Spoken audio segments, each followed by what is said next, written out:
السلام علیکم۔ آج میں عزازیل کی قسط نمبر 2 کے ساتھ حاضر ہوئی ہوں۔ چلیے آئیے قسط کا آغاز کرتے ہیں۔ اگلی صبح بہت بوجھل تھی۔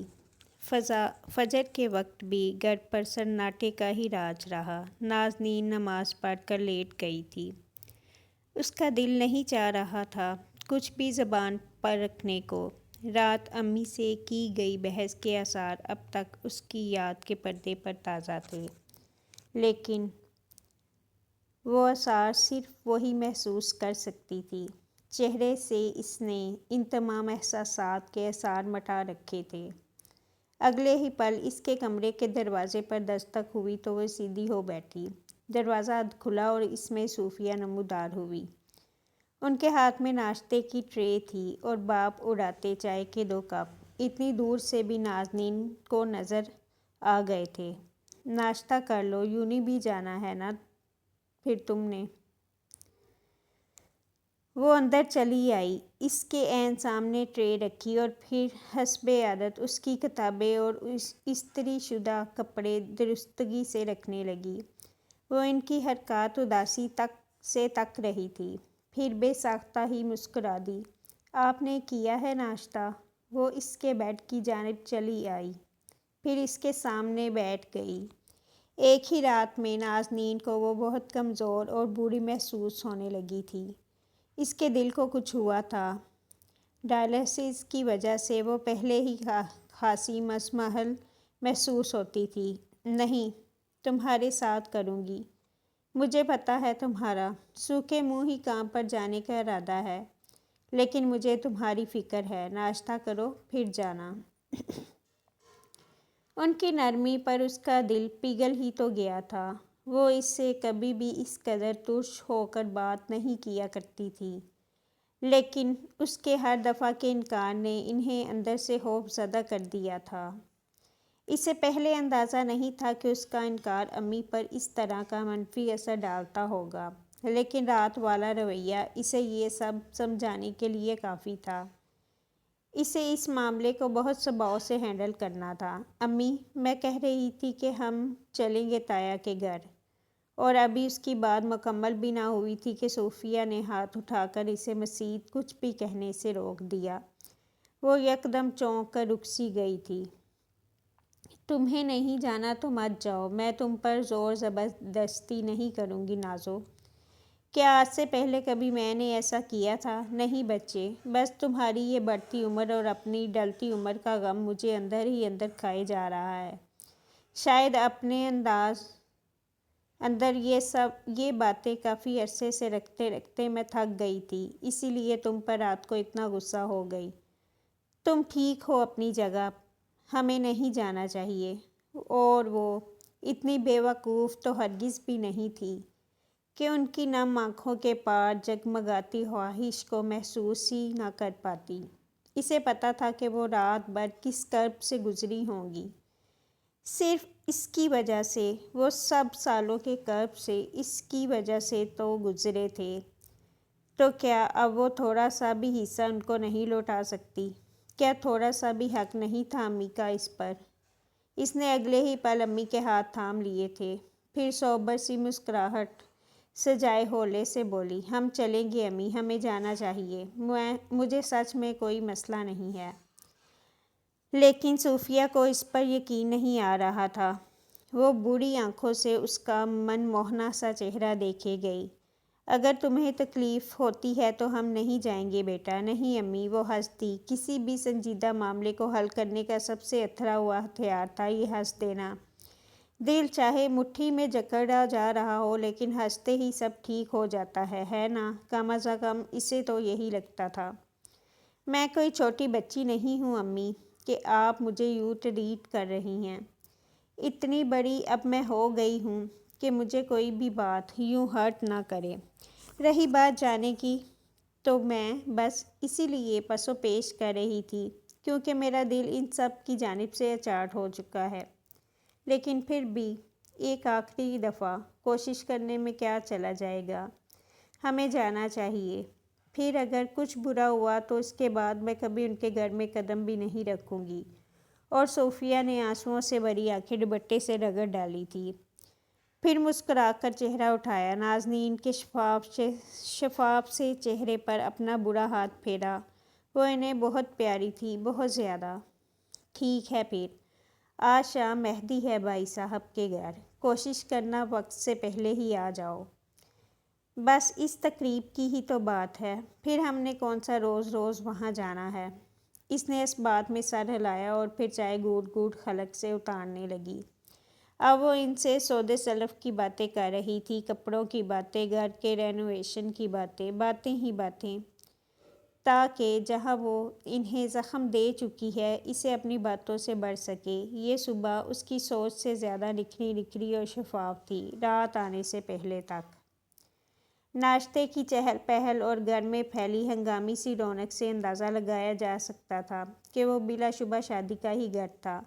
بہت سے مہمان سویرے ہی ناشتے کے بعد سبزہ زار پر کرسیاں بچھائے براجمان تھے، اور کچھ کا ناشتہ ابھی چل رہا تھا۔ گھر میں کام کرتے ملازمین اور برق رفتاری سے آتے جاتے لوگوں کی موجودگی نے یوں ہی شائستہ کو مسکرانے پر مجبور کر دیا تھا۔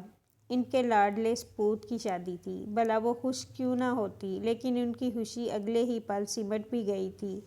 وہی ایک ہی خیال جس نے انہیں اپنے شوہر کی جانب سے بدمزہ کر دیا تھا۔ اس ایک خیال کے نگاہوں کے سامنے لہرانے پر انہوں نے کرلاتا دل لیے رمیز کی جانب دیکھا، جو لاؤنج میں بیٹھے چائے کی چسکیوں سے محفوظ ہوتے اخبار میں گم تھے۔ اور پھر شاید وہ شائستہ کی بہت غیر آرام دہ سی نگاہیں ہی تھیں کہ جس نے انہیں اخبار سے نظر اٹھا کر ان کی جانب نظرِ التفات ڈالنے پر مجبور کیا تھا۔ کیا میں پوچھ سکتا ہوں کہ اتنی کڑوی نگاہ کا کیا مطلب ہے بیگم؟ ان کا ٹھنڈا سا انداز شائستہ کو ہمیشہ ہی زچ کر دیا کرتا تھا، مگر اب کہ ان سے اپنی بے چینی چھپائے نہیں چھپ رہی تھی۔ ہیرے جڑے ہار پر بے کلی سے انگلیاں پھیرتی وہ ان کی توجہ پر یکدم ہی بولی، اس لڑکی اور اس کی ماں کو اس گھر کے دعوت پر بلانے کا مقصد مجھ پر اب تک واضح نہیں ہوا ہے رمیز۔ آپ کیا چاہتے ہیں؟ کیا چل رہا ہے آپ کے دماغ میں؟ ان کی بے چینی رمیز پر بہت پہلے ہی آشکار ہو چکی تھی، مگر وہ نوٹس لیے بغیر ہی ہمیشہ نظر انداز کر دیتے۔ وہ کبھی بھی خود اپنے لیے گڑھا نہیں کھودا کرتے تھے۔ جنہیں بھی ان سے مسئلہ تھا تو یہ اس کا مسئلہ تھا، رمیز کا نہیں، اور ان کی یہی بے نیازی شائستہ کو کبھی کبھی کھولا دیا کرتی تھی۔ وہ لڑکی میرے محروم بھائی کی بیٹی ہے اور صوفیہ میرے محروم بھائی کی بیوہ۔ ان کی اس شادی میں شرکت نہ کرنے کی کوئی بہت ٹھوس وجہ اگر میرے پاس ہوتی تو میں ضرور ان کی دعوت کو حذف کر دیتا، لیکن میرے پاس انہیں یہاں بلانے کی وجہ تھی شائستہ۔ اور ایسی کون سی وجہ ہے کہ جس سے میں بے خبر ہوں؟ وہ بہت تنگ استفسار کیا تھا انہوں نے اپنے مشہور زمانہ تیکھا سا ابرو چکا کر۔ رمیز نے ایک سنجیدہ نگاہ اٹھا کر ان پر ڈالی اور پھر اخبار کا اگلا صفحہ پلٹا۔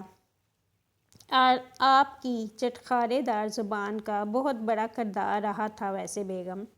وہ چونکی تھی، پھر کچھ محتاط لیکن چبھتی ہوئی نگاہوں سے رمیز کا چہرہ دیکھا۔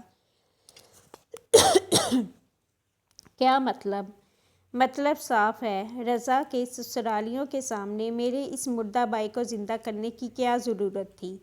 اور انہیں یہ بتانے کی کیا ضرورت تھی کہ ہمارے کچھ رشتہ دار اسٹیٹس میں ہم سے کہیں زیادہ گرے ہوئے ہیں، جن کی مدد ہم رحم دلی کے تحت کر دیتے ہیں؟ یہ بھی کہ ان کی زندگیاں کتوں سے بھی زیادہ بدتر ہو جاتی اگر ہم ان کا ساتھ نہ دیتے تو۔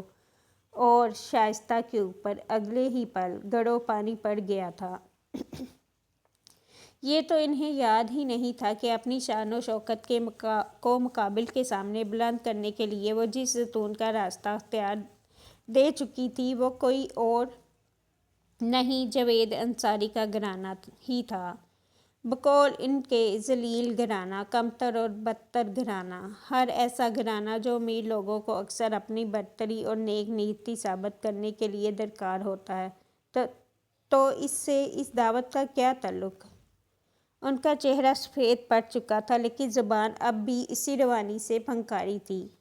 رمیز نے اگلے ہی پل بہت بدمزہ ہو کر ان کی جانب دیکھا۔ انہیں جیسے اپنی بیوی کا ایسا احمقانہ تاثر پسند نہیں آیا تھا۔ تو یہ کہ بیگم، یہ شادی کوئی پیار محبت کی شادی نہیں ہے کہ جس میں ہمارے سمندی ہر کمزوری سے صرف نظر کر جائیں۔ یہ ایک طرح کا کنٹریکٹ میرج ہے۔ دونوں خاندان اپنے اپنے کاروباری مفاد کے لیے اپنی اولادوں کو ایک دوسرے کے ساتھ منسلک کر رہے ہیں تاکہ آنے والے کسی بھی نقصان میں برابر خمیازہ بھگت سکیں۔ ایسی شادیوں میں اہم لوگوں کا ہونا بہت ضروری ہوتا ہے۔ انہیں تو ہمارا دعویٰ ہلکا ہو جائے گا، نہیں تو ہمارا دعویٰ ہلکا ہو جاتا ہے، اور میں آپ کی وجہ سے ہلکا ہونا نہیں چاہتا۔ اس لڑکی اور اس کی ماں کی موجودگی اس شادی میں لازم ہے، اور اگر آپ بھول گئی ہیں تو میں آپ کو بتا دوں کہ وہ 25% شیئر کی ہولڈرز کی مالک بھی ہے۔ جاوید مر گیا لیکن وہ اپنی بیٹی کے نام ہماری زندگی بھر کی ریاست کا کاروبار بھی کر گیا۔ ان کا لہجہ آخر میں بہت کڑوا ہو گیا تھا۔ نازنین سے جتنی نفرت انہوں نے اس لمحے کی تھی شاید پچھلی پوری زندگی میں نہ کی ہو۔ شائستہ ان کی فنکار پر بہت چپ سی ہو گئی تھی۔ پھر وہ ہلکے سے بولی، سوری رمیز، مجھے احتیاط کرنی چاہیے تھی۔ بالکل، تمہیں بہت احتیاط سے کام لینا چاہیے تھا، لیکن تم کتنی بھی محتاط ہو جاؤ، عورتوں کی خصلت کبھی نہیں بدلتی۔ اگلے پچھلے حساب اتارتے انہیں کچھ یاد نہیں رہتا کہ کہاں ہم کیا بول رہی ہیں، لیکن خیر۔ وہ ایک بار پھر سے اخبار کھول رہے تھے، لیکن اب کہ ان کی پیشانی کا ہر بل بہت واضح تھا۔ ہر بل کا پس منظر اس روشن سی صبح میں منقود ہو کر رہ گیا تھا۔ میں اسے اس گھر سے مانوس کرنا چاہتا ہوں۔ شائستہ نے ٹھٹک کر ان کی جانب دیکھا تھا۔ انہیں لگا شاید انہوں نے کچھ غلط سن لیا ہو۔ کیا کہا آپ نے؟ کسے مانوس کرنا چاہتے ہیں؟ نازنین کو۔ کیوں؟ دیکھیں رمیز، میں اسے ایک لمحہ بھی اپنے گھر میں برداشت نہیں کروں گی۔ کہاں وہ بدبودار سے محلے میں رہنے والی لڑکی اور کہاں ہمارا یہ عالیشان چمچماتا سا محل۔ چپ کرو تم بے وقوف عورت! رمیز نے اب کے واضح طور پر اخبار شرپ کی آواز کے ساتھ بند کیا تھا، پھر ناپسندیدہ نگاہوں سے شائستہ کو دیکھا۔ مجھے اس لڑکی سے وہ شیئرز واپس لینے ہیں۔ وہ میری زندگی بھر کی ریاست ہے، میں یوں کسی کو منہ اٹھا کر نہیں دے سکتا۔ اتنے سالوں وہ خاموش رہی، لیکن کیا اب بھی وہ خاموش رہے گی؟ ہرگز نہیں۔ اسے اپنے بھتیجے کو پڑھانا ہوگا، اپنی شادی کے لیے پیسے چاہیے ہوگا، اور کیا تم صوفیہ کی بیماری سے واقف نہیں؟ ڈائلیسس پر جا چکی ہے اب وہ۔ سوچو، وہ لڑکی جلد یا بدیر اپنا حق مانگنے ضرور ہماری جانب پلٹے گی، اور ہمیں اس سے پہلے ہی اسے گھیرنا ہوگا۔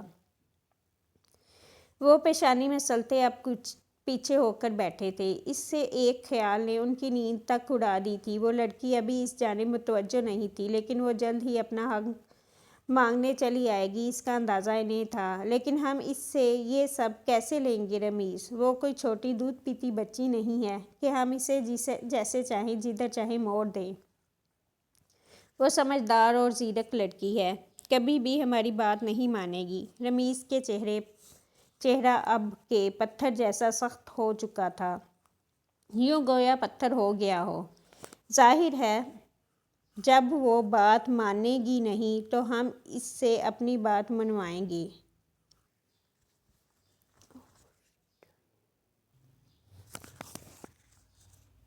ان کا انداز اس قدر ٹھنڈا اور پرسکون تھا کہ شائستہ کو اپنی ریڑھ کی ہڈی میں واضح طور پر سرد سی لہر اترتی محسوس ہوئی تھی۔ کیسے؟ لوگوں سے بات کیسے منواتے ہیں شائستہ؟ ان کا سوال بہت سرد تھا، سرد اور بے رحم۔ شائستہ کی ریڑھ کی ہڈی ایک بار پھر سنسنائی تھی۔ بہت خوفزدہ ہو کر دیکھا تھا انہوں نے رمیز کی جانب۔ ان کی کن پٹی کے بالوں میں سفیدی جگمگا رہی تھی۔ عمر بیت چکی تھی، لیکن خون میں گردش کرتی خصلت اب تک تازہ تھی۔ ان کی کمزوریاں پکڑ کر ان کی پھنسی پھنسی سی آواز نکلی تو رمیز مسکرائے، گھنی مونچھوں تلے مسکراتے سرد لب۔ شائستہ کو بے ساختہ ہی جھرجھری آئی تھی۔ بالکل، اور اس لڑکی کی ایک یا دو نہیں بلکہ کئی کمزوریاں ہماری مٹھی میں ہیں۔ وہ اب خود سے ہی بڑبڑا رہے تھے۔ شائستہ نے اگلی کوئی بات نہیں کی، یوں ہی چپ کی مہر لگائے پتھر ہوئی بیٹھی رہی۔ لاؤنج میں اب کہ صبح کی تازگی عنقا ہو گئی تھی، اور اگر کچھ باقی رہ گیا تھا تو وہ حبس زدہ سا احساس تھا، یوں گویا فضا میں آکسیجن کی کمی واقع ہو گئی ہو۔ وہ راہداری کی سیدھ میں بالکل برابر قدم اٹھاتی چلی جا رہی تھی۔ ہیل کی باریک ٹک ٹک ساتھ سے گزرتے بہت سے طلباء کے سلام کا جواب سر کے خم سے دیتی وہ ہر قدم بہت محتاط اور نپا تلا سا رکھتی تھی۔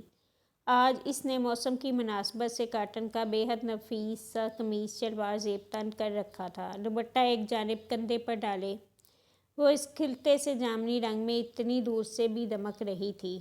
سیاہ بالوں کو حسب عادت ہاف باندھے، رخسار پر لچکتی ایک لٹ سے بے نیاز سنجیدہ آنکھیں لیے خاموشی سے چلتی وہ حسین لگ رہی تھی، بلکہ یوں کہنا چاہیے کہ پوری طرح سے نازنین لگ رہی تھی۔ راہداری کے آخری سرے پر گلاس وال سے ڈھکی وسیع لائبریری کا آغاز ہوتا تھا۔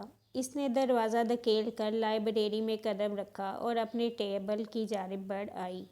لکڑی کے ڈیسک پر پہلے سے ہی چند کتابیں موجود تھیں، کچھ کھلی رکھی تھیں، اور اس کے زیر استعمال کمپیوٹر کے آگے الہام بیٹھی جلدی جلدی کوئی کام سمیٹ رہی تھی۔ السلام علیکم، صبح ہی صبح کیا ہو رہا ہے؟ اس نے ہاتھ میں تھامی کتابیں ٹیبل پر رکھی اور پھر گھوم کر الہام کی جانب بڑھی۔ الہام نامی لڑکی نے اینک میں ملفوف آنکھیں اس پر اٹھائی تھیں۔ میں ان اسٹوڈنٹس کے نام کی فہرست دیکھ رہی تھی جو مہینے کے آخر میں کتابیں ایشو کروا کر لے جا چکے ہیں، اور 15 دن بعد بھی وہ کتاب کو ری ایشو کروائے بغیر اپنے پاس رکھے ہوئے ہیں۔ اوہ! اس نے سمجھ کر سر ہلایا اور پھر دوسری ڈیسک کے ساتھ لگی کرسی الہام کی جانب ہی کھینچ کر بیٹھ گئی۔ اس نے ایک نگاہ الہام پر ڈالی۔ وہ آج خاصی نکسک سے تیار لگ رہی تھی۔ سلک کے اسٹائلش سے لباس میں ملبوس، بھورے گھنگریالے بالوں کو جوڑے میں گوندھے، ہلکا پھلکا میک اپ اور باریک سا زیور پہنے، اس نے بغور اس کا معائنہ کیا۔ یہاں سے سیدھا کسی کے ولیمے پر جانا ہے کیا تم نے؟ اس نے پوچھ ہی لیا۔ وہ بے ساختہ ہنس پڑی تھی۔ اس نے جلدی سے سر اٹھا کر لائبریری میں موجود جھکے سروں کی جانب دیکھا۔ الہام کے لیے بہت مشکل ہوتا تھا اپنی ہنسی کو ضبط کرنا۔ نازنین کو تو آج تک شک تھا اس کے لائبریرین ہونے پر، کیونکہ وہ کہیں سے بھی اس شخصی تاثر پر پورا نہیں اترا کرتی تھی جسے عموماً کتابیں پڑھنے والوں کے ساتھ منسوب کیا جاتا تھا۔ ہر دفعہ اسے الہام کو اس کی دادی اماں والی قہقہے سے بھرپور ہنسی پر ٹوکنا پڑتا تھا، لیکن مجال تھی کہ وہ لڑکی باز آ جاتی۔ ایک تو اسے بات بے بات ہنسی آیا کرتی تھی، اور پھر کئی پہروں تک وہ گزرے لمحات یاد کر کے خود بھی ہنستی تھی اور اسے بھی ہنساتی تھی۔ چچ، لائبریری کا ہی خیال کر لو۔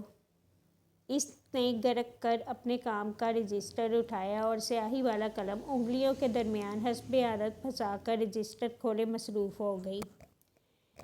شاید میں اپنے ہی ولیمے پر جا رہی ہوں، مگر کون جانے؟ نازنین نے جھکا سر نفی میں ہلایا تھا۔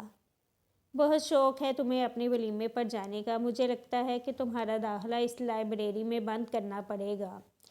بہت ناول پڑھنے لگی ہو، اور اس کا اثر میں بخوبی دیکھ رہی ہوں۔ اس نے ایک اور جتاتی نگاہ اس پر ڈالی تھی۔ الہام پر جوش سی اس کی جانب جھکی۔ ویسے اس میں کوئی برائی بھی نہیں ہے کہ اگر میرے لیے کوئی سفید گھوڑے پر حسین سا نوجوان دنیا سے لڑتا، صفیں کاٹتا آ دمکے، سوچو میرے پڑوس میں رہتی سکینہ نگینہ کیسی جل بن جائیں گی۔ بالکل، اور وہ سفید گھوڑے والا صفیں کاٹتا کاٹتا کہیں خود بھی رستے میں کٹ کر نہ گر جائے، اس کی بھی دعا ساتھ ہی کر لینا۔ اس نے تائیدی انداز میں سر ہلا کر کہتے الہام کا حلق تک کڑوا کر دیا تھا۔ دو طرح کی لڑکیاں ہوتی ہیں جو کتابیں پڑھتی ہیں، ایک وہ جو الہام سی ہوں، کتابوں میں بیان کردہ ہر تخیلاتی کہانی کو نگاہوں کے سامنے زندہ ہو کر پنپتا دیکھنے والی، ان کی خواہش اور امید کی روشن دمکتی کرنوں میں پریوں کا رقص دیکھ کر سرشاری طلب کرنے والی اور کچھ نازنین جیسی ہوتی ہیں، کتابوں میں بیان کردہ ہر سیاحی کو اپنی ذات کے اندھیروں میں بہتا دیکھنے والی، ان کے لیے روشن شفاف کرنیں شب کی زہریلی چاندنی میں تبدیل ہو جاتی ہیں۔ وہ اسے بدلنا نہیں چاہتی، وہ اس زہر کے ساتھ زندہ رہ کر مضبوطی کی کھردری چٹان میں بدل جاتی ہیں، پھر ان پر کوئی زہر اثر نہیں کرتا۔ وہ اس تریاک کو اپنے زہر خندہ چاندنی راتوں کا ہمسفر منتخب کر لیتی ہیں۔ ان کے سامنے کسی بھی تخیلاتی رنگ کو حقیقی رنگوں سے بھرنا بہت مشکل ہوتا ہے اور پھر آخرکار وہ کڑوی ہو جاتی ہیں، کڑوی، صاف گو اور سنجیدہ، جیسے وہ ہو گئی تھی۔ خواب دیکھنے پر تو پابندی نہیں ہے نا، میں خواب ہی دیکھ لوں گی، اس نے 16 سالہ دوشیزہ کی مانند ناک بویں چڑھا کر کہا۔ اپنے اس سلک کے جوڑے والی تیاری جہنم میں غرق ہوتی نظر آ رہی تھی۔ نازنین کو ہنسی آ گئی۔ ایسے بچوں کی طرح چھوٹی چھوٹی معصوم حرکتیں کرتی ہو وہ بہت پیاری لگتی تھی۔ ہاں، اور پھر بس خواب ہی دیکھتی رہ جانا۔ تم نے کیا قسم کھا رہی ہے میرا موڈ غارت کرنے کی؟ وہ تپ گئی تھی۔ نازنین پیچھے ہو بیٹھی، ہاتھ باندھ کر پرسکون نگاہوں سے اسے دیکھا۔ 100 میں سے 10% تک یہ خواب حقیقی زندگی سے قربت رکھتے ہیں، جن کی بقا کا ایک وسیع حصہ دھول سی حقیقت پر مبنی ہو۔ تم ان پر انحصار کر کے اپنی بقیہ حقیقی زندگی ضائع کرنا چاہتی ہو۔ کوئی شہزادے نہیں ہوتے جو گھوڑوں کو ایڑ لگاتے اپنی شریک حیات کی کھوج میں صفیں کاٹتے چلے آئیں۔ نکل آؤ باہر۔ سکینہ اور نگینہ کو جلانے کے لیے کئی اور طرح کے ہتھ کنڈے بھی استعمال کیے جا سکتے ہیں۔ لائبریری کی مقدس خاموشی کا احترام کرتے ہوئے وہ بہت دھیمے لہجے میں بول رہی تھی، ایسے کہ آواز صرف الہام تک ہی پہنچ پاتی، اور جو آواز اس تک پہنچ رہی تھی اس نے الہام کو بہت ہی بدمزہ کر دیا تھا۔ کہیں سے نہیں لگتی تم کتابیں پڑھنے والی لڑکی، یوں لگتا ہے جیسے فلسفے کی خشک اسباق کو پڑھنے والی استانی ہو۔ وہ ہنستی ہوئی سیدھی ہو بیٹھی۔ میں کتابیں پڑھتی ہوں اور ان میں بیان کردہ تلخ حقائق کے ساتھ زندہ رہتی ہوں۔ تم کتابیں پڑھتی ہو اور کانچ سے نازک خواب بننے پر یقین رکھتی ہو۔ اس اپروچ میں ہماری زندگیوں کا بہت بڑا کردار ہے الہام۔ ہم معاملات کو جس طرح دیکھتے ہیں ان میں ہمارے ساتھ پیش آئے واقعات کا بہت بڑا حصہ کار فرما ہوتا ہے۔ آخر میں کندھے اچکا کر بات ختم کی تھی اس نے۔ الہام اگلے ہی پل نرم پڑ گئی۔ نازنین کی پوری نہیں تو تھوڑی بہت زندگی اس کے سامنے بھی کھلی ہوئی تھی۔ شاید ٹھیک کہہ رہی ہو تم، لیکن امید پر دنیا قائم ہے۔ میں اگر کسی ایسے جوان کا انتخاب کروں گی تو ہو سکتا ہے کہ وہ کہیں نہ کہیں سے تو نمودار ہو ہی جائے، اور تو اگر وہ نمودار نہ ہوا تو؟ اس نے ایک آخری نگاہ اس پر ڈال کر محتاط سا پوچھا تھا۔ الہام کی آنکھیں یکدم چمکی، پھر وہ اپنا چاند سا اینک ناک پر درست کرتی اس کی برابر جھکی۔ تو پھپھو کا بیٹا زندہ باد! اور اب کہ واقعی اس کے قہقہے پر لائبریری میں موجود بہت سے نفوس نے سر اٹھا کر ان کی جانب دیکھا تھا۔ نازنین سرخ چہرے کے ساتھ سر پورا جھکا لیا تھا اور الہام سوری کہتی اپنی ابلتی ہنسی بامشکل ضبط کر رہی تھی۔ واپسی کا سارا راستہ وہ بالکل خاموشی سے ڈرائیو کرتی آئی تھی، ایک ہاتھ کھڑکی کے ادھ کھلے شیشے پر رکھے، چہرہ مٹھی پر ٹکائے وہ گہری سوچوں میں گم لگتی تھی۔ موسم آج خاصا خنک محسوس ہو رہا تھا، بہتی ہوا میں ہلکی سی ٹھنڈک کی نمک بخوبی محسوس کی جا سکتی تھی۔ آسمان پر بکھرے روئی کے گالوں پر گرتی دھوپ کی زاویوں سے ترچھی ہو کر چمک رہی تھی۔ اس کا رخ وجدان کے کالج کی جانب دیکھا۔ عموماً وہ وین سے ہی گھر پہنچتا تھا کیونکہ نازنین کو واپسی تک 3 بج جاتے تھے، لیکن آج امی کی خاص تائید پر گھر جلدی واپس جا رہی تھی، اس لیے سوچا اسے بھی ساتھ ہی لیتی جائے۔ کالج کے آگے گاڑی روک کر وہ باہر نکل آئی، پھر قدم کالج کے کادور سے گیٹ کی جانب بڑھائے اور اندر داخل ہو گئی۔ وسیع اور اس میدان پر پھیلا وہ کالج بلا شبہ بہت حسین تھا۔ اس نے وجدان کو لڑکوں کے ظلمت میں کھڑا دیکھا اور چند پل یوں ہی ساکت کھڑی اسے دیکھتی رہی۔ وہ اس کے مرحوم اپنے خیال پر اس نے سر جھٹکا تھا۔ کھوئے ہوئے لوگوں کو محروم کہنا درست تھا یا نہیں، لیکن وہ شاید تسلیم کر چکی تھی کہ اس کا بھائی زندہ نہیں ہے، جبھی تو وہ اتنے سال گزر جانے کے بعد بھی ان کی جانب نہیں پلٹا تھا۔ اگر وہ زندہ ہوتا تو کیا اپنے گھرانے سے یوں صرف نظر کرتا؟ کیا وہ اپنی بہن کو اس ظالم دنیا میں زندہ رہنے کے لیے تنہا چھوڑ سکتا تھا؟ اس کا ایک حصہ اپنے بھائی سے بے پناہ نفرت کرتا تھا کہ وہ وقت ہی دور میں غائب ہو گیا اور کبھی پلٹ کر گھر والوں کی خبرگیری نہیں کی، لیکن اس کا دوسرا حصہ اپنے بھائی سے شدید محبت میں مبتلا تھا۔ وہ جو لوگوں کے سامنے روتی نہیں تھی، اسے لگتا تھا کہ بھائی کے سامنے آ جانے پر وہ چھوٹے بچوں کی طرح رونے لگ جائے گی۔ ان دو حصوں کے درمیان بٹی اس کی ذات کس اذیت کا شکار تھی، یہ تو بس وہی جانتی تھی۔ آس پاس زندہ رہتے لوگوں کو یہ احساس دلاتے کہ وہ مضبوط اعصاب کی بہت کڑا ضبط رکھنے والی لڑکی ہے، مشکل نہیں تھا۔ اسے اب عادت ہو گئی تھی اس طرح زندہ رہنے کی۔ مشکل تو یہ تھا کہ کبھی کبھی وہ اپنی ذات کے اندر ہی گھٹنے لگتی تھی، یوں گویا کوئی اس کا دل مٹھی بھینچ رہا ہو۔ ہر عید، تہوار اور چاندنی راتوں میں نگاہیں دروازے پر ٹکا کر انتظار کرنے کی تکلیف اسے کھوکھلا کر دیا تھا۔ وہ کھوکھلی ہوتی جا رہی تھی، مٹتی جا رہی تھی۔ یکایک اسے محسوس ہوا جیسے کوئی اسے دیکھ رہا ہے۔ اس نے یک لخت ہی گردن پھیر کر دیکھا، لیکن پیچھے کوئی نہیں تھا۔ اس نے آس پاس گردن گھما کر دیکھنے والی نگاہیں تلاشی، لیکن شاید یہ اس کا وہم ہی ہو۔ سر جھٹک کر کئی پل بھیگی آنکھوں سے بجی کو ہنستا دیکھتی وہ ویسے ہی جامد رہی، پھر اسے دیکھ کر ہاتھ ہلایا تو حیران سا آگے چلا آیا۔ اس کا قد نازنین سے لمبا ہو گیا تھا، سیاہ آنکھیں اس سمے تعجب سے پھیلی بہت پیاری لگ رہی تھیں۔ وہ ہنس پڑی۔ پھوپھو آپ یہاں کیسے؟ جلدی گھر جا رہی تھی، سوچا تمہیں بھی ساتھ لیتی جاؤں۔ کیسا رہا دن؟ نازنین نے اس کے ساتھ ہی قدم اٹھاتے پوچھا۔ وہ گردن ہلا کر اپنے گزرے دن کی بابت بتانے لگا۔ گاڑی میں بیٹھ کر سیٹ بیلٹ خود کے گرد باندھتے ہوئے اس نے بغور نازنین کا چہرہ جانچا تھا۔ وہ اسے پہلے سے زیادہ زرد لگی۔ آپ ٹھیک ہیں؟ اس کے پوچھنے پر وہ چونکی تھی، پھر ابرو اکٹھے کر کے ناسمجھی سے اس کی جانب دیکھا۔ ہاں کیوں، کیا ہوا؟ نہیں بس یوں ہی، مجھے لگا شاید طبیعت ٹھیک نہیں آپ کی۔ تم اور امی تو ہر وقت بس مجھے بیمار تسلیم کرنے پر ہی مصر رہا کرو، اس نے ہنس کر کہا، لیکن وہ نہیں ہنسا۔ مذاق تھا یہ اور اس پر ہنسنا تھا۔ اب کہ اس نے جتاتے ہوئے کہا تو وہ ہنس پڑا۔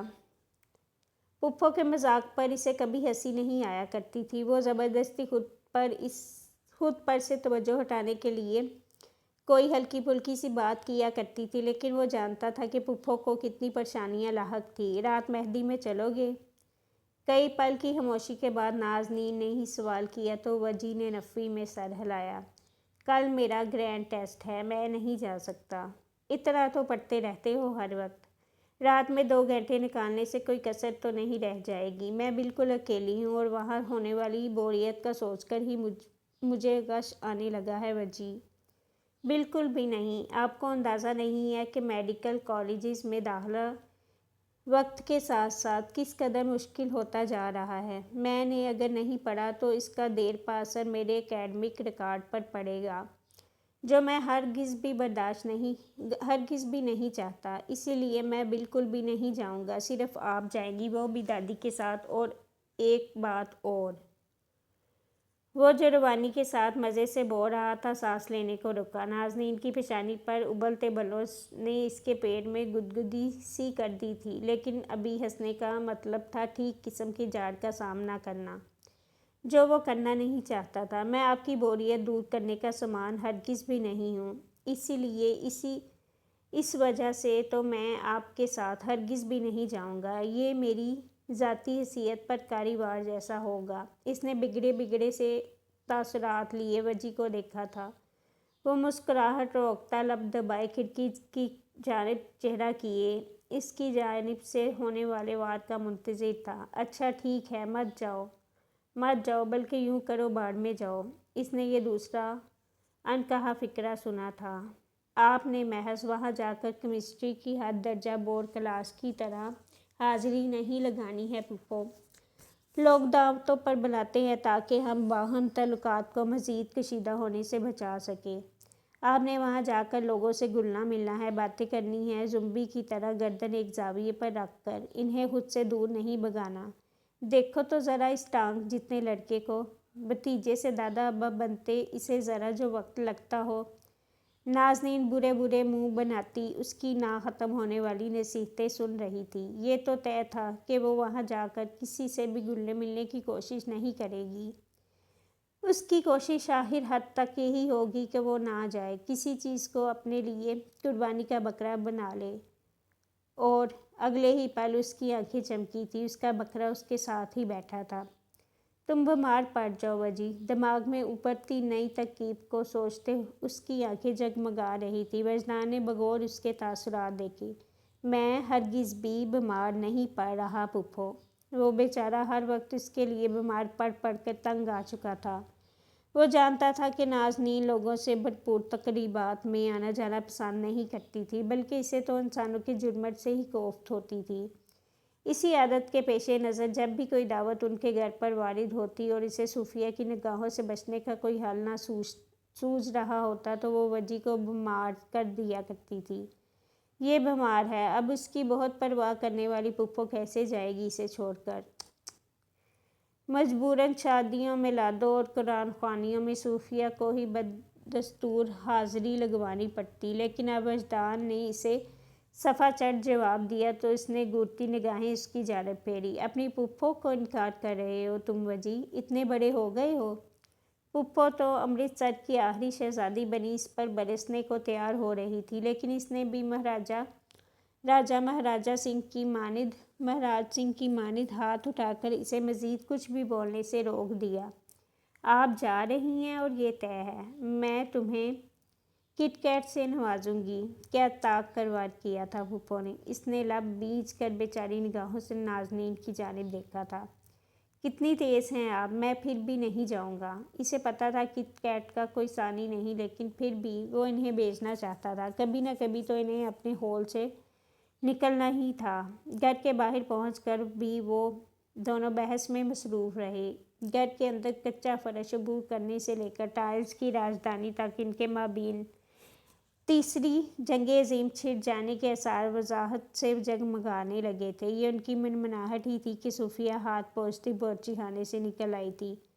یہ تم دونوں کو کیا ہوا ہے؟ انہوں نے دونوں کی جانب باری باری دیکھا۔ وجی بیمار ہے امی، دیکھیں اسے بخار ہو رہا ہے، اس کا چہرہ بھی سرخ ہے اور اس کے جسم سے تو آگ کی لپٹیں اٹھ رہی ہیں۔ میں کوئی انگیٹھی نہیں ہوں کہ مجھ سے آگ کی لپٹیں اٹھیں گی۔ کیا جواب دیا تھا اس نے؟ نازنین کو اس سنجیدگی میں بھی ہنسی آ گئی۔ چپ کرو، تمہیں بخار ہے بس، اس نے بامشکل ہنسی ضبط کر کے کہا تو صوفیہ نے آگے بڑھ کر وجدان کے ماتھے پر ہاتھ رکھا۔ اس کی پیشانی کا درجہ حرارت بالکل نارمل تھا۔ آپ کے مسکرانے کی باری وجی کی تھی۔ مجھے کچھ نہیں ہو رہا دادی، پھپھو بس زیادہ ہی حساس ہو رہی ہیں اس معاملے میں، اور شام میں انہیں شادی میں بھی تو جانا ہے نا، بس اسی لیے مجھے ایک پل کے لیے بھی چھوڑ کر کہیں نہیں جانا چاہتی، لیکن میں اب بڑا ہو گیا ہوں، اپنا خیال خود رکھ سکتا ہوں۔ آپ انہیں ضرور اپنے ساتھ مہدی میں لے کر جائیے گا۔ وہ آخر میں چھوٹی سی زبان دکھاتا اپنے کمرے کی جانب بڑھا تو نازنین نے اپنے آخری ہتھیار کو بھی بیچاری نگاہوں سے جاتے دیکھا۔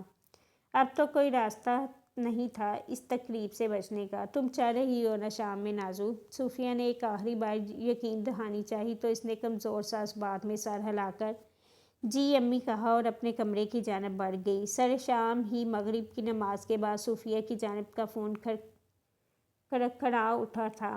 وہ برآمدے میں مغرب کی نماز کے بعد جائے نماز پر بیٹھی تھی، دمکتے چہرے کے گرد دوپٹہ لپیٹے، انگلیوں پر تسبیحات گنتی ہوئی۔ بھابھی کا فون تھا، کہہ رہی تھی وقت پر پہنچ جانا۔ صوفیہ خوشی کے باعث بھولی سانسوں کے درمیان بولتی اسے چکا گئی تھی۔ سال ہر سال نظر انداز کیے جانے کے بعد کوئی یوں ہی اچانک سے آپ پر مہربان ہو جائے تو مشکوک ہونا یقینی سی بات ہے۔ پھر وہ بھی مشکوک ہو گئی تھی۔ اسے اندازہ تھا کہ وہ اپنے تایا کے لیے کبھی بھی اہمیت کی حامل نہیں رہی تھی۔ لیکن پھر وہ کیا چیز تھی جو اسے پریشان کر رہی تھی؟ کیا کسی قسم کا مفاد اس کے کھاتے میں درج تھا جس سے وہ بے خبر تھی، یا پھر اس کے رشتہ دار واقعی ان لوگوں سے رشتہ استوار کرنا چاہتے تھے؟ بہت بڑی سماجی اور مالی تفریق کے باوجود اس نے پرسوچ نگاہوں سے سامنے بچھے جائے نماز کو دیکھا۔ کچھ غلط تھا، کہیں کچھ غلط تھا، یا پھر اسے غلط لگ رہا تھا، وہ اندازہ نہ کر پائی۔ اگلے ہی پل اٹھ کر اس نے جائے نماز سمیٹا اور کمرے میں چلی آئی۔ صوفیہ اس کے پیچھے آئی۔ بابی کا فون تھا نازو، وہ وقت پر آنے کا کہہ رہی تھی۔ اس نے خاموش نگاہوں سے ان کا فرتے جذبات سے دمکتا چہرہ دیکھا۔ اس کے اندر پھیلی خاموشی کچھ اور گہری ہو چکی تھی۔ جی امی، سن چکی ہوں۔ وہ یہ نہیں کہہ سکی کہ امی یہ لوگ خطرناک ہیں، یہ اچھے لوگ نہیں ہیں، ان سے دور رہنا چاہیے۔ اس نے خود کو حالات کے دائرے پر چھوڑ دیا تھا۔ یہ بس آخری دفعہ ہوگا، دوبارہ وہ ان کے بنگلوں کی جانب دیکھے گی بھی نہیں۔ صوفیہ پلٹ گئی تو وہ خالی خالی سی بیٹھی رہ گئی۔ بے ساختہ ہی اس کی یاد کے سیاہ پردے پر ایک سنہری تتلی جگمگائی تھی۔ اس نے آنکھیں میچ لی۔ تتلیاں اس کے لیے کبھی رنگوں کی نوید نہیں لایا کرتی تھی۔ اس ایک تتلی نے اسے ہر تتلی سے بدظن کر دیا تھا۔ اس ایک سنہری تتلی سے ڈر کر وہ کتنی راتوں میں اٹھی تھی۔ وہ سنہری تتلی اب بھی اس کے پیچھے تھی، پھڑ پھڑا رہی تھی۔ ہر جانب وہ تاریک رات بکھرنے لگی تو نازنین گھبرا کر اپنے بستر پر بیٹھ گئی۔ نہیں نہیں نہیں، ابھی نہیں۔ اس نے بہت مشکل سے فراموش کیا تھا اس اذیت کو، اور دوبارہ اس کا حصہ نہیں بننا چاہتی تھی۔ اس نے مٹھیاں بیچ کر ان ابلتے اعصار کو دبانا چاہا، لیکن الجھنیں سلجھائی نہ جائیں تو خوفناک طریقوں سے انسان پر پلٹ آتی ہیں۔ اگلے ہی پل اسے اپنی کمر پر کسی کے ہاتھ محسوس ہوئے تو وہ ڈر کر جلدی سے بستر سے اتری اور ہذیانی انداز میں اپنی کمر سے اندیکھے ہاتھوں کو جھٹکا تھا۔ اسے یاد تھا کہ بچپن میں کسی نے اسے جسمانی زیادتی کا نشانہ بنانے کی کوشش کی تھی۔ اس تاریک کمرے میں اس انسان کے کوٹ پر جگمگاتا سنہری سا تتلی کا بروج اس کی آنکھوں میں کند گیا تھا۔ اس ایک سنہری تتلی نے اس کی معصوم آنکھوں سے گویا ہر خواب نوچ ڈالا تھا، اور ایک یہ خیال کہ سب اس کے ساتھ رمیز تایا کے گھر، اس کے اپنے دادا کے گھر میں ہوا تھا، اس ایک خیال نے اسے بچپن میں ہی توڑ ڈالا تھا۔ وہ اپنے ہی گھر کی چھت تلے محفوظ نہیں تھی، وہ اپنے ہی سائے سے خوف زدہ ہو گئی تھی۔ اس نے کئی سال آئینہ دیکھا بغیر گزار دیے تھے۔ یوں لگتا تھا کہ وہ آئینہ دیکھے گی اور اپنے عین پیچھے سے وہ انسان بھی دکھ جائے گا جس نے اسے کئی راتیں زد و کوب کرنے کی کوشش کی تھی۔ وہ بچ گئی تھی، وہ کسی بھی قسم کے جسمانی اتصال سے محفوظ رہی تھی، لیکن وہ خوف، اس تک آتے ہاتھ کا خوف، اس کے ساتھ بندھ گیا تھا۔ اس خوف نے اس کا ساتھ نہ چھوڑنے کی قسم کھا لی تھی۔ اس نے اپنے والدین، اپنے گھرانے کو ذلیل کر دیا تھا، کیونکہ اس واقعے کے بعد وہ تایا کے گھر میں نہیں رہ پائی تھی۔ مجبوراً ابا کو اس کی وجہ سے اپنے باپ کا گھر چھوڑنا پڑا، اپنے کاروبار تک سے ہاتھ دھونا پڑ گیا تھا انہیں اس کی وجہ سے۔ پھر وہ زیادہ عرصہ زندہ نہیں رہے تھے، انہیں کینسر کے مرض نے گھیر لیا تھا، وہ ختم ہو گئے تھے۔ پھر بھائی چلا گیا، وہ کبھی واپس نہ پلٹا۔ اس کے گھر کا ہر مرد اس سے کھو گیا تھا، اور اب اس کے پاس محض وجدان بچا تھا۔ وہ اسے نہیں کھونا چاہتی تھی، اس نے اس کی حفاظت کا ذمہ لیا تھا، اور وہ اسے ہر قیمت پر اس ظالم دنیا سے بچانا چاہتی تھی۔ وہ اسی لیے اس کا بھائی تھا، وہ اس کے لیے اس کا بھائی تھا، بیٹا تھا، دوست تھا، ساتھی تھا۔ وہ اس کے لیے سب کچھ بن گیا تھا۔ آئینے کے سامنے کھڑے ہو کر اس نے اپنی خوابی سی صورت دیکھی۔ وہ خوبصورت تھی، بہت خوبصورت تھی، لیکن اسے اپنی صورت سے غرض نہیں تھا۔ اس صورت کی وجہ سے اس نے بہت ظالم ہاتھوں کی رسائی خود تک برداشت کی تھی۔ لوگ اسے پلٹ پلٹ کر دیکھا کرتے تھے، ان کی نگاہیں اسے چبھ جاتی تھیں، لیکن بات نہ بگڑتی اگر جو اس کے اپنے محافظ اس پر نگاہ نہ ڈالتے تو۔ وہ کہتی نہیں تھی، لیکن وہ جانتی تھی اسے زد و کوب کرنے والے ہاتھ اس کے اپنوں کے تھے۔ اس نے سب کو یہی بتایا کہ وہ اس گھر میں ڈر گئی ہے، کوئی رات کو اس کے کمرے میں دبے پیر آتا ہے اور اسے تکلیف پہنچاتا ہے۔ کسی نے اس کی بات پر یقین نہیں کیا، سب کو لگا وہ ذہنی مریض بنتی جا رہی ہے۔ کسی نے کہا اس پر اسیب کا سایہ ہو گیا ہے، کوئی کہنے لگا اسے نظر لگ گئی ہے، کسی کا ماننا تھا کہ وہ ڈھکوسلا کر رہی ہے، وہ توجہ حاصل کرنے کے لیے ایسے اونچے ہتھ کنڈوں پر اتر آئی ہے۔ کسی نے اس پر یقین نہیں کیا اور پھر ایک وقت کے بعد اس نے بولنا ترک کر دیا تھا۔ اس نے ہر ایک کی جانب سے گہری خاموشی اوڑھ لی۔ اس نے شادی بیاہ کی تقریبات میں جانا خود پر حرام کر لیا۔ وہ لوگوں کا سامنا کرنے سے خوف زدہ تھی، وہ ڈری ہوئی تھی، اسے ڈرایا گیا تھا۔ لوگ اس سے پوچھ لیں گے کہ اس رات اس کے ساتھ اس کمرے میں کیا ہوا تھا، ہاں، تب وہ کیا کرے گی؟ تب وہ انہیں کیسے قائل کرے گی کہ وہ سچ بول رہی ہے؟ اس نے کبھی جھوٹ نہیں بولا تھا۔ 27 سالہ نازنین انصاری آج بھی اس سب سے خوف زدہ تھی۔ بچپن کے ڈر کبھی نہیں مٹتے، زندہ رہتے ہیں، ہماری ذات کے چھپے خانوں میں پنپ رہے ہوتے ہیں، ہمیں اندر ہی اندر کھا رہے ہوتے ہیں۔ لیکن پھر اس نے خود پر خول چڑھا لیا۔ دنیا کا سامنا ایک اسی طرح کیا جا سکتا تھا، مضبوطی کا ڈھونگ رچا کر۔ اس نے سب کو بیوقوف بنانا شروع کر دیا، یہاں تک کہ خود کو بھی۔ وہ مضبوط ہے۔ اس نے ہر رات روتے ہوئے خود کا مذاق اڑایا، لیکن اس راستے کے علاوہ اس کے پاس کوئی راہ نہیں تھی۔ زمینی آئینے میں اپنا مکمل سراپا محو ہو کر دیکھتے ہوئے وہ ماضی کے بہت کمزور لمحات کی زد میں تھی۔ اس نے گلابی سے سیاہ آنکھوں سے آخری بار اپنا چہرہ دیکھا اور پھر تیار ہونے کے لیے پلٹ گئی۔ یہ تھی آج کی ایپیسوڈ، اور اس کے اندر کیا کیا ہوا ہے۔ اس کے اندر نازنین کا بچپن دکھایا گیا ہے، جس میں اس کے ساتھ زیادتی کرنے کی کوشش کی تھی، لیکن ایٹ لیسٹ وہ بچ گئی تھی۔ لیکن وہ خوف جو ہے نا، وہ کبھی بھی نہیں انسان کے اندر سے نکل پاتا، بہت مشکل ہو جاتا ہے ایسے لوگوں کو سروائیو کرنے میں، لیکن اس نے کیا ہے اور وہ بہادری سے لڑ رہی ہے۔ اور ابھی تک حرم ریبی کا کوئی سین نہیں آیا، میں نے مس کیا اس میں۔ اور ملتے ہیں آئندہ نیکسٹ ایپیسوڈ میں انشاءاللہ تعالی۔ اللہ حافظ۔